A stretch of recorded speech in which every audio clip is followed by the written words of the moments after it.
جل پری اور روتا ہوا درخت۔ ایک دفعہ کا ذکر ہے، ایک جل پری سمندر کے کنارے ایک غار میں رہتی تھی۔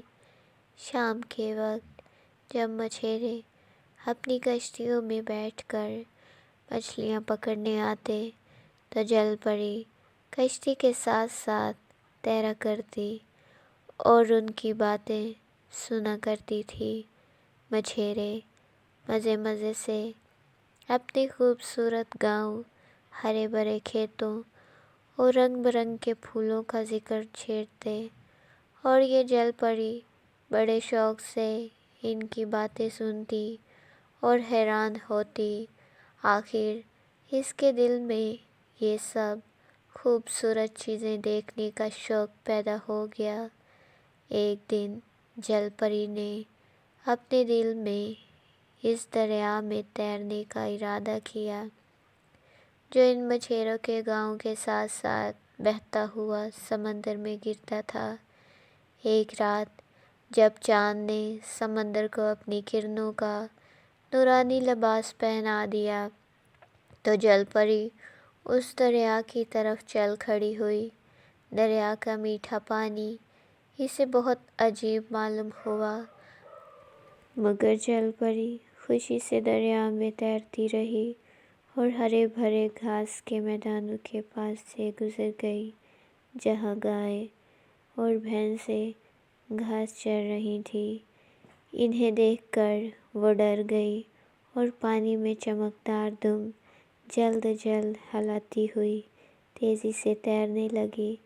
جب ستارے چھٹک گئے، صبح کی ٹھنڈی ٹھنڈی ہوا چلنے لگی، آسمان پر مشرق کی طرف سے ایک زرد سی روشنی نمودار ہوئی تو جل پری اپنے دل میں ڈری کہ کہیں مجھے کوئی دیکھ نہ لے۔ اس خیال کے آتے ہی اس نے اپنا رخ بدل دیا اور نہایت تیزی سے ہاتھ اور دم مارتی ہوئی اپنے گھر کی طرف لوٹنے لگی۔ عین اس موقع پر ایک نوجوان چرواہا اپنی بھیڑوں کو پانی پلانے کے لیے دریا کی طرف چلا آ رہا تھا۔ اس کی نظر جل پری کے چاندی جیسے جسم پر پڑ گئی۔ اس نے جل پری کو آواز دی۔ جل پری نے پلٹ کر اس کی طرف دیکھا۔ وہ اس بلا کی حسین تھی کہ اسے دیکھ کر چرواہے کو اپنے آپ کی کچھ سدھ بودھ نہ رہی۔ وہ حیرت زدہ جوں کا توں کھڑا رہا اور اس کے منہ سے ایک لفظ تک نہ نکلا۔ جل پری نے چرواہے پر نظر پڑتے ہی زور سے ایک چیخ ماری اور پانی میں غوطہ لگا دیا۔ پھر پانی کے نیچے ہی نیچے بڑی تیزی سے سمندر کی طرف تیرنے لگی۔ چرواہا بھی دریا کے کنارے کنارے دور تک چلتا گیا، لیکن اسے جل پری کا کچھ پتہ نہ چل سکا۔ آخر مایوس ہو کر وہ واپس اسی جگہ لوٹ آیا جہاں دونوں کی آنکھیں چار ہوئی تھیں۔ کنارے پر گھٹنوں کے بل بیٹھ گیا اور دریا کی لہروں کی طرف بڑے غور سے دیکھنے لگا، مگر جل پری نظر نہ آئی۔ سارا دن چرواہا اس امید میں کہ شاید میں ایک دفعہ پھر اس جل پری کی پیاری پیاری صورت دیکھ لوں، وہیں بیٹھا رہا، لیکن جل پری نظر نہ آئی۔ دوسرا دن گزر گیا، پھر تیسرا دن بھی گزر گیا، مگر جل پری کا کچھ پتہ نہ ملا۔ آخر چرواہے نے دل کے ہاتھوں مجبور ہو کر ہمیشہ کے لیے وہی دریا کے کنارے بستر جما دیا۔ اب تو چرواہا ہر وقت گھٹنوں کے بل بیٹھا رہتا اور ٹکٹکی لگا کر پانی کی طرف بڑے غور سے دیکھتا رہتا، لیکن جل پری دوبارہ نظر نہ آئی۔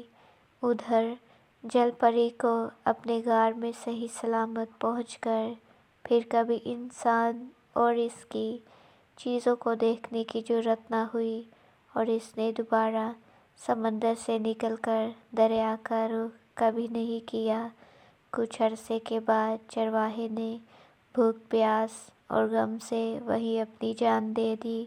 چرواہے کے دوست جب اسے تلاش کرتے کرتے دریا پر پہنچے تو چرواہے کی لاش کنارے پر پڑی تھی۔ لاش اس قابل نہ تھی کہ اسے شہر لے جا کر دفن کیا جاتا، چنانچہ اس کے سب دوستوں نے یہ فیصلہ کیا کہ اسے یہیں دریا کے کنارے پر ہی دفن کر دیا جائے۔ دوسرے سال اس کی قبر سے ایک ننھی منھی کونپل پھوٹی، اور جب کئی سال گزر گئے تو وہ کونپل بڑھتے بڑھتے ایک بہت بڑا اور گھنا درخت بن گیا۔ خدا کی شان، یہ درخت بھی چرواہے کی طرح پانی پر جھکا ہوا تھا، جیسے وہ کسی کی تلاش میں پانی میں جھانک رہا ہے، اور جب شام کی ہوا اس کے پتوں میں سے گزرتی تو ایسی آواز پیدا ہوتی جیسے کوئی آہیں بھر رہا ہو۔